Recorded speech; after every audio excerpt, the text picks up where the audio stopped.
విహారి గదిలో కూర్చొని వర్క్ చేసుకుంటూ ఉంటాడు. అప్పుడే కనక మహాలక్ష్మి కంగారుగా పరిగెత్తుకుంటూ విహారి దగ్గరికి వచ్చి ఇక రూమ్ తలుపులు వేస్తుంది. ఏమైంది కనక మహాలక్ష్మి, ఎందుకు అంతలా కంగారు పడుతున్నావు అని చెప్పి అంటూ ఉంటే అప్పుడు కనక మహాలక్ష్మి, విహారి బాబు అమ్మగారు వచ్చారు అని చెప్పి కనక మహాలక్ష్మి అంటూ ఉంటుంది. ఏం జరిగిందో టెన్షన్ పడకుండా చెప్పు అని విహారి అడుగుతూ ఉంటాడు.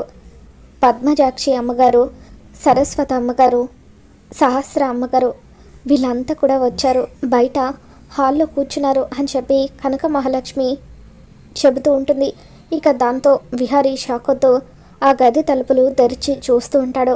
ఇక విహారీ కనక మహాలక్ష్మి ఇద్దరు కూడా ఆ గుమ్మం దగ్గర ఉండి తలుపులు తెరిచి చూసేసరికి ఎదురుగా సరస్వతి, సహస్ర, పద్మాక్షి వీళ్ళంతా కూడా అలా షాకింగ్గా చూస్తూ ఉంటారు. మరి విహారీ కనక మహాలక్ష్మి పెళ్లి చేసుకున్నారన్న విషయం సహస్రకు తెలిసి ఏ విధంగా రియాక్ట్ అవుతుందో మళ్ళీ మన ఛానల్ తెలుసుకుందాం. మీకు కనుక ఈ వీడియో నచ్చినట్లయితే తప్పకుండా లైక్ చేయండి.